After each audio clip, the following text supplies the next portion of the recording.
নমস্কার, welcome to BW. আগের ভিডিওতে আমি তোমাদের সমস্ত ডাউট ক্লিয়ার করে দিয়েছি, যেখানে তোমাদের 2023-25 সিজনে যারা আছো তারা এলিজিবল কিনা, vacancy cut off, marks distribution এবং তোমাদের সিলেকশন প্রসেস কিভাবে হয়, তোমাদের A to Z ডিটেলস আমি কিন্তু আগের ভিডিওতে প্রোভাইড করে দিয়েছি। এ সত্ত্বেও কমেন্ট সেকশনে এবং মেসেজে পার্সোনালি তোমরা আমাকে অনেক ডাউট তোমাদের রয়ে গেছে, এবং লেটেস্ট যে কেস হয়েছে তোমাদের এক্সাম, তোমাদের যে এক্সট্রা মার্কস দেওয়া হবে সেই মার্কস রিলেটেড তোমাদের অনেক কমেন্ট আসছে যে এক্সাম কি পোস্টপন্ড হবে, তোমাদের কবে থেকে তোমাদের এই রিক্রুটমেন্টে ইমপ্লিমেন্ট হবে নাকি পরে, এবং তোমাদের মার্কস কত বাড়তে পারে, সমস্ত ডিটেলস এই ভিডিওতে আমি ডিসকাশন করব। তোমাদের এই রিলেটেড আর কোনো ডাউট থাকবে না এই ভিডিও দেখার পর। এছাড়াও আমি তোমাদের ডকুমেন্ট ভেরিফিকেশনে তোমরা কী কী ডকুমেন্টস নিয়ে যাবে, ডকুমেন্ট ভেরিফিকেশন সবচেয়ে বেশি কমেন্ট আসছে, ডকুমেন্ট ভেরিফিকেশন কোথায় হবে এবং সেই ডকুমেন্ট ভেরিফিকেশন বা ইন্টারভিউ তোমাদের এই কেসের উপর কি কোনো ইমপ্লিমেন্ট পড়বে কি না, এই সমস্ত নিয়ে এই ভিডিও দেখার পরে তোমাদের আর কোনো ভিডিও দেখার প্রয়োজন নেই। আমার চ্যানেলেও তোমরা অনেক ভিডিও পাবে না, আমি অথেন্টিক জেনুইন ইনফরমেশন দেবো, লেটে দেবো, বাট অথেন্টিক জেনুইন ইনফরমেশন দেবো। চলো শুরু থেকে শুরু করি। যারা নতুন আছো চ্যানেলটিকে সাবস্ক্রাইব করে দিও, কারণ চ্যানেলটি খুবই তোমাদের আপডেটেড কন্টেন্ট দেয়, এবং এই চ্যানেলটি নতুন, তোমরা সাবস্ক্রাইব করে সাপোর্ট করে দিও। এখানে তোমরা অথেন্টিক জেনুইন ইনফরমেশন পাবে, অন্যান্য চ্যানেলের মতো একগাদা ভিডিও পাবে না, কিন্তু তোমরা অথেন্টিক জেনুইন ইনফরমেশন পাবে। দেখো, প্রথমে কেস নিয়ে আলোচনা করি। যে কেস হয়েছে নাম্বার বাড়ানোর জন্য, সেই কেস অনুযায়ী 2017-তে তোমাদের 22টা এবং 2023-এ তোমাদের 15টা, এবং 2017-তে 22টা এবং 2023-এ 15টা কোশ্চেন ভুল আছে, এবং 2022-এও কিছু ভুল আছে। তাহলে এবার ব্যাপার হচ্ছে যে তোমাদের এই কোশ্চেনের মার্কস কি শুধু যারা কেস করেছে, যারা পিটিশন দিয়েছে তাদের কি বাড়ানো হবে না সবাইকে বাড়ানো হবে? দেখো, মার্কস যদি বাড়ানো হয় সবাইকার বাড়বে, এরকম কোনো রুল নেই যে যারা কেস করেছে তাদের ক্ষেত্রে হবে। বাড়লে সবার বাড়বে, নইলে কারো বাড়বে না, কারণ সেটা রং কোশ্চেন, ঠিক আছে? এবারে এই রিলেটেড আপডেট তোমরা নিয়ে তোমরা ভিডিও দেখে তোমরা তোমাদের টাইম ওয়েস্ট করো না, কারণ এর যে কোর্ট আপডেট হবে সেটা কিন্তু মন্ডে হবে, ঠিক আছে? মন্ডেতে এর কোর্টের আপডেট হবে, সুতরাং তার আগে তোমরা অন্যান্য ভিডিও দেখে তোমাদের টাইম ওয়েস্ট করবে, বেটার তোমরা ইন্টারভিউর প্রিপারেশনে ফোকাস করো, ঠিক আছে? এবারে অনেকে কমেন্ট করছো, তোমাদের একটা ডাউট ক্লিয়ার করে দিই যে তোমাদের মার্কস ডিস্ট্রিবিউশন নিয়ে। দেখো, এখানে আমি বারবার বলেছি যে এই যে রিক্রুটমেন্ট যেটা এখন হবে ইন্টারভিউটা, সেটা কিন্তু পুরনো তোমাদের রিক্রুটমেন্ট রুল অনুযায়ী, অর্থাৎ 2016 যেটা ভাইরাল হচ্ছে মার্কস চেঞ্জের, সেটা কিন্তু এখনও ইমপ্লিমেন্ট হয়নি। সুতরাং এই নিয়ে তোমরা কনফিউশন থাকবে না। আর তোমাদের ডিস্ট্রিক্ট ওয়াইজ ভ্যাকেন্সি তোমাদের আমি প্রোভাইড করে দিয়েছিলাম, তোমরা district wise vacancy previous video থেকে দেখে নিও। তোমাদের যে মার্কস ডিস্ট্রিবিউশন নিয়ে যে কনফিউশন হচ্ছে সেটা আমি তোমাদের আগে ক্লিয়ার করি। 2016 অনুসারে তোমাদের আমি আগের ভিডিওতে যেটা বলেছিলাম, টেটে 5, এমপিতে 5, আর হচ্ছে তোমার টেটে 5 নাম্বার, মাধ্যমিকে 5 নাম্বার, এইচএসে 10 নাম্বার, ডিএলএডে 15 নাম্বার, এক্সট্রা কারিকুলামে হচ্ছে 5 নাম্বার, ভাইভাতে 5 নাম্বার ও অ্যাপটিটিউডে 5 নাম্বার। তোমাদের কনফিউশন যেটা হচ্ছে সেটা হচ্ছে টেটের নাম্বার। তোমরা বলছো টেটে তো 25 নাম্বার হয়ে গেছে স্যার, টেটে আপনি 5 বলছেন, আপনি আপডেটেড থাকুন, ভিডিও বানাচ্ছেন। এছাড়াও ডিএলএডে হচ্ছে 15 বলছেন, ডিএলএডে তো 5 নাম্বার, এক্সট্রা কারিকুলাম তো নেই। দেখো, তোমরা আপডেটেড জিনিসটা দেখো, এই চ্যানেলের সাথে যুক্ত থাকো, তবে তোমরা অথেন্টিক ইনফরমেশন পাবে। এখানে যে 25 নাম্বার সেটা কিন্তু এখনও ইমপ্লিমেন্ট হয়নি, 5ই আছে এখন, ওটা নতুন। আমাদের এই রিক্রুটমেন্ট যেটা হচ্ছে সেটা 2016 পুরনো অনুযায়ী। সুতরাং এই যে মার্কস ডিস্ট্রিবিউশন সেটা একদম ঠিক আছে, ঠিক আছে? বুঝতে পেরেছো? এবার দেখো, তোমাদের কাট অফ নিয়ে অনেকের ডাউট আছে। আমি বলেছিলাম যে 35 এর কাছাকাছি কাট অফ যাবে, 35 যারা পাচ্ছ তারা সেফ জোনে আছো, ঠিক আছে? তো এই রিলেটেড অনেকেই ডাউট করছো স্যার এত কাট অফ যাবে না। দেখো, তোমাদের একটা আমি ডেটা দেখাই। কাট অফ এইভাবে হয় না যে কোনো ভিডিও বলে দিল 34 যাবে, 33 যাবে, এইভাবে হয় না। কাট অফ যেভাবে প্রেডিকশন হয় তোমাদের আমি আগের ভিডিওতে দেখিয়ে দিয়েছি। এখানে তোমাদের একটা জিনিস আমি পুরো ডিটেলসে একটু বলে দিই, যে মার্কস ডিস্ট্রিবিউশন আছে সেই মার্কস ডিস্ট্রিবিউশন অনুযায়ী তোমরা দেখেছো যে এইভাবে মার্কসটা ডিস্ট্রিবিউট করা আছে। এরপর ধরো আমি ধরে নিই যে একটা ক্যান্ডিডেট 60% পেয়েছে মাধ্যমিকে, তাহলে সে মাধ্যমিকে পাচ্ছে কত নাম্বার? 3 নাম্বার, ঠিক আছে। দ্বিতীয়, যদি আমি এইচএসে দেখি, ধরো এইচএসে সেও পাচ্ছে 60%, তাহলে এইচএসে 60% পেলে সে এইচএসে কত পাচ্ছে না 6 নাম্বার। এবারে এই দুটোকে আমি কম্পাইল করছি, তোমার 3 নাম্বার ও 4 নাম্বার কি না ট্রেনিং আর হচ্ছে ট্রেড, এই দুটোতে কত আছে 20, তাই তো 20, এই দুটো 20-র মধ্যে তোমাদের মার্কস কত আসতে পারে? ধরে নাও ম্যাক্সিমাম ক্যান্ডিডেটই পাচ্ছে 70%, টেটেতেও ধরো তোমাদের আমি ধরে নিচ্ছি যে তোমরা 100 পাচ্ছ, ঠিক আছে। তাহলে 100 যেভাবে তোমাদের 5 নাম্বার হচ্ছে, তাহলে তোমাদের ফুল মার্কস ছিল 150, তোমরা পাচ্ছ 100, আর তোমাদের মার্কসটা ক্যালকুলেট কত হচ্ছে 5-এ। তাহলে এইভাবে তোমরা যদি ক্যালকুলেট করো, যদি কেউ 100 পায় তাহলে সে পাচ্ছে 3.3, ঠিক আছে। তাহলে এবার ডিএলএডে যদি তোমরা ট্রেনিংয়ে যদি 70% পাও তোমরা পাচ্ছ 10.5, আর টেটে যদি তোমরা 100 পাও, আমি ধরে নিচ্ছি ম্যাক্সিমাম ক্যান্ডিডেটই 100-র উপরে বা 100, তাহলে সেক্ষেত্রে 3.3, তাহলে টোটাল কত হয়ে গেল তোমাদের যদি এটা দেখো। এবারে অনেকে বলছো স্যার আমার তো অত মার্কস নেই, 100 নেই, আমার 90 থেকে 100, তাহলে আমি একটা সিনারিও নিয়ে চলছি, একটা কেস নিয়ে চলছি যেখানে আমি ধরছি যে তোমাদের 90, তাহলে 90 হলে কত হয় 3 মার্কস, তাহলে আমি 3 নিয়ে এখন চলছি, পরে আমি এটাকে বাড়িয়ে দেবো 0.3 কি 0.5, আমি পরে বাড়িয়ে দেবো কাট অফটাকে হাই করার জন্য। এখন আমি 3 নিয়ে চলছি, তাহলে এখানে 10.5 আর এখানে 3, তাহলে দুটো নিয়ে আমার যেটা হয় সেটা হচ্ছে ধরো 18.5।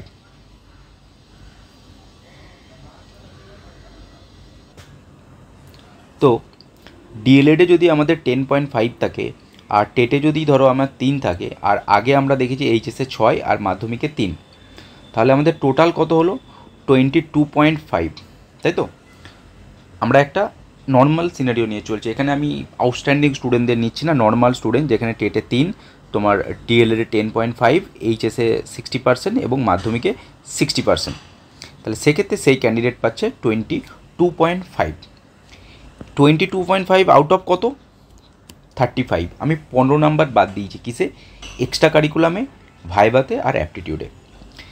এবারে এইখান থেকে তোমাদের ডিফারেন্সিয়েটটা করা যায়।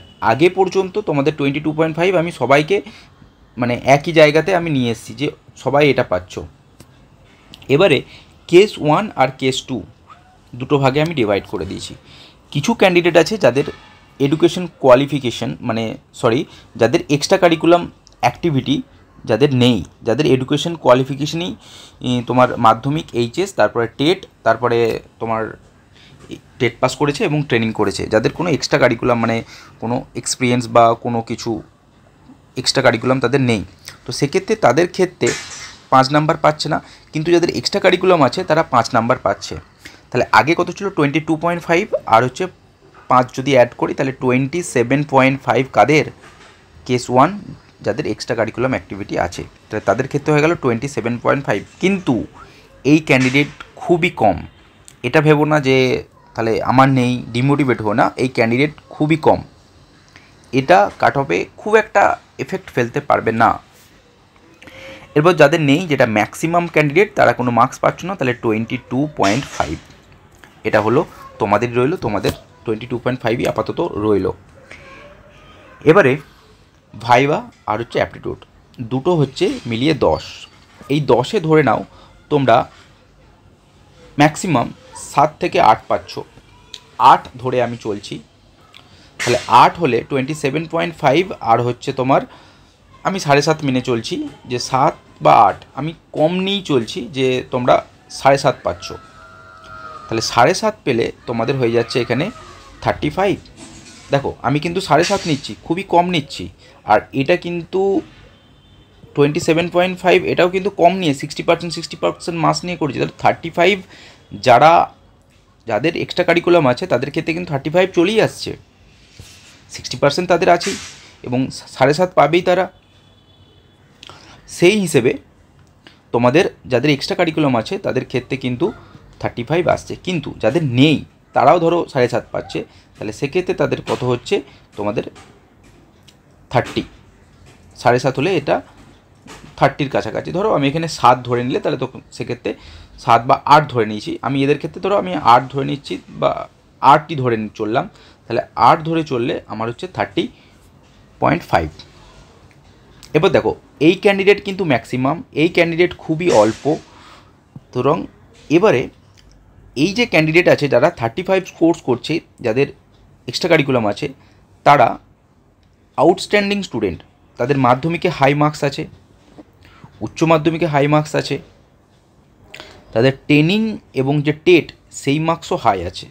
তাহলে সেক্ষেত্রে তারা কাট অফটাকে 35+ ইনক্রিজ করে নিয়ে চলে যাবে, তাদের জন্য কাট অফটা 35+ আপলিফ্ট করে যাবে। কিন্তু এই যে ক্যান্ডিডেট যাদের কোনো এক্সট্রা কারিকুলাম নেই, তারা কিন্তু 30.5-এ আছে। এবারে যারা সিলেক্টেড হবে, ওটা তো নর্মাল ক্যান্ডিডেট, যারা সিলেক্টেড হবে তাদেরকে একটু করে আমি ভালো স্টুডেন্টের দিকে নিয়ে যাচ্ছি। আমি টেটে তাদের কত ধরেছিলাম, 90 ধরেছিলাম, 3 মার্কস নিয়েছিলাম। এবারে আমি তাদেরকে 90 থেকে আমি তাদেরকে 100-তে শিফট করলাম, ঠিক আছে, আমি তাদেরকে 100-তে শিফট করে দিলাম। আমি তার জন্য আমি ধরো টেটে আমি 0.5 মার্কস আমি ইনক্রিজ করে দিলাম, ঠিক আছে, 0.5 মার্কস ইনক্রিজ করে দিলাম। এবং মাধ্যমিকে তারা খুবই আউটস্ট্যান্ডিং স্টুডেন্ট, তাদের ক্ষেত্রে তারা 60% না পেয়ে তারা 80% পেয়েছে মাধ্যমিকে, তাহলে আরও 1 নাম্বার বেড়ে যাবে। এইচএসেও তারা আউটস্ট্যান্ডিং স্টুডেন্ট, তারা 80% পেয়েছে, তাহলে 2 নাম্বার বেড়ে যাবে। তাহলে তারা কত এক্সট্রা পেয়ে গেল, 2 আর 1-এ 3, 3.5, তাহলে তাদের ক্ষেত্রে হয়ে গেল 34। এই স্টুডেন্ট যারা 100 পেয়েছে টেটে, মাধ্যমিকে 80, এইচএসে 80, এরকম প্রচুর স্টুডেন্ট পাবে মাধ্যমিক এইচএসে 80। সুতরাং তারা কাট অফটাকে কোন জায়গায় নিয়ে যাচ্ছে, 34-এ, আর এরা কাট অফটাকে কোথায় নিয়ে যাচ্ছে, 35+ নিয়ে যাচ্ছে, ঠিক আছে। সুতরাং আমি যেটা প্রেডিক্ট করেছিলাম যে 35, দেখো এটা কিন্তু অবশ্যম্ভাবী, মানে এটা প্রেডিক্টেবল, এটা হতে পারে। এই স্কোর যাদের আছে তারা কিন্তু সেফ, এরা কিন্তু 35+এ স্কোরটাকে নিয়ে যাবে না, কারণ এদের নাম্বার কম। এবারে একটা জিনিস বলে রাখি, এখন যেটা হচ্ছে অনেকে কিন্তু ভুলভালভাবে এক্সট্রা কারিকুলাম অ্যাক্টিভিটি সার্টিফিকেট বের করছে, এবং সেটা ভেরিফাই হলে তারা কাট অফটাকে হয়তো ইনক্রিজ করে দেবে, কিন্তু ডিভির সময় তারা কিন্তু বাদ চলে যাবে অনেকেই, কেন তারা ভুলভালভাবে অনেক নিচ্ছে। সুতরাং কাট অফ 35 অ্যারাউন্ডই থাকবে, এটা নিয়ে তোমাদের কোনো কনফিউশন থাকার কথা না। নেক্সট আমি যেটা নিয়ে তোমাদের ডিসকাশন করব সেটা হচ্ছে তোমাদের ডকুমেন্টস কী কী নিয়ে যেতে হবে, যেটা নিয়ে এই ভিডিওটা মেন।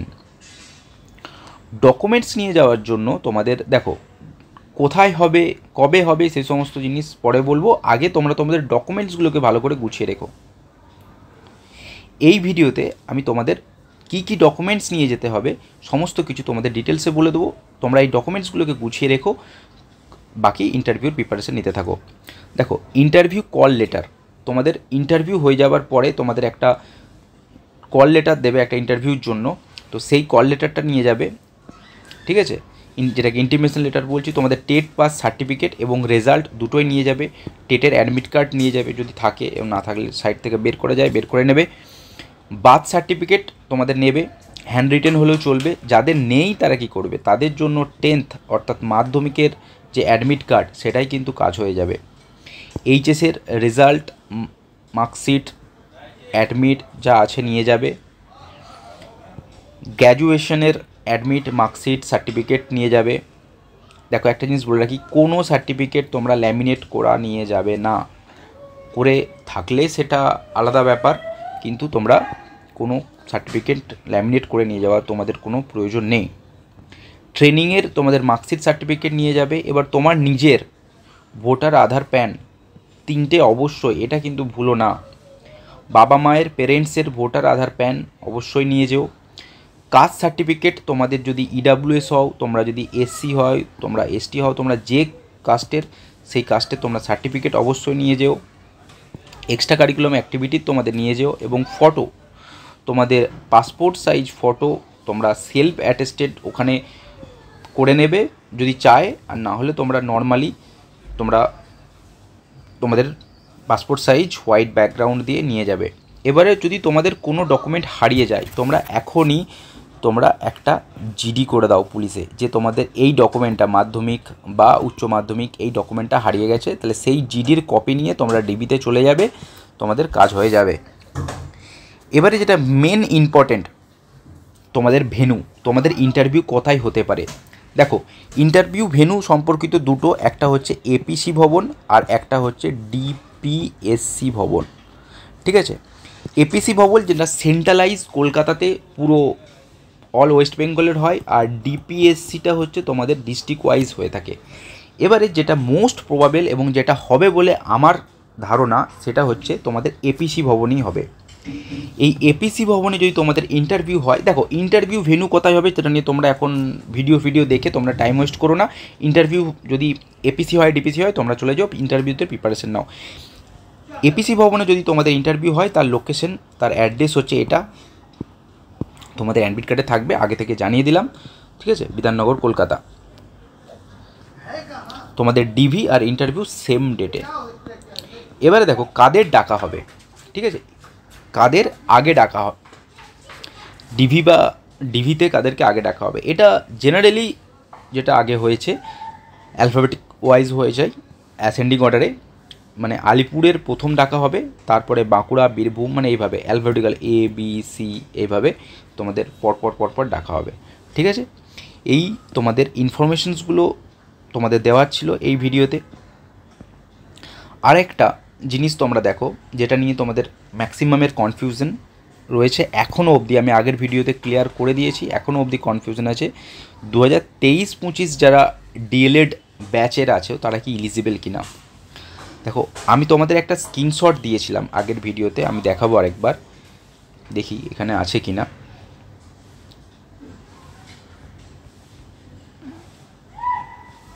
দেখো, ফর্ম ফিল আপের সময় কিন্তু 2023-25 সিজন কিন্তু নেই, 2022-24, সুতরাং তোমরা আপাতত ইলিজিবল নও, ঠিক আছে। এবার দেখো, তো তোমরা এখন কিন্তু রিক্রুটমেন্ট প্রসেসে পার্টিসিপেট করতে পারছো না। আর একটা কমেন্ট আসছে আমার ভিডিওতে NIOS ক্যান্ডিডেটদের নিয়ে। দেখো, NIOS ক্যান্ডিডেটরা কিন্তু এখন অ্যাপ্লাই করতে পারছো, সুতরাং এই নিয়ে তোমাদের আর কোনো ডাউট নেই। আশা করছি তোমাদের টেট রিলেটেড কোনো বিষয়ে তোমাদের আর কোনো ডাউট নেই। তোমরা কোর্ট কেসের আপডেট নিয়ে টাইম ওয়েস্ট করো না, ইন্টারভিউতে ফোকাস করো, তোমাদের ইন্টারভিউর প্রিপারেশন নাও, আর মানডে তোমাদের কোর্টের আপডেট আসবে, তারপরে তোমরা আপডেট পেয়ে যাবে। এই চ্যানেলে যারা নতুন আছো, সাবস্ক্রাইব করে চ্যানেলটিকে সাপোর্ট করো। অথেন্টিক জেনুইন ইনফরমেশন তোমরা টাইম টু টাইম পেয়ে যাবে। ভিডিওর কোয়ান্টিটি বেশি হবে না, বাট কোয়ালিটি তোমাদের কোনো কম্প্রোমাইজ হবে না। Thank you, thanks for watching, subscribe BW।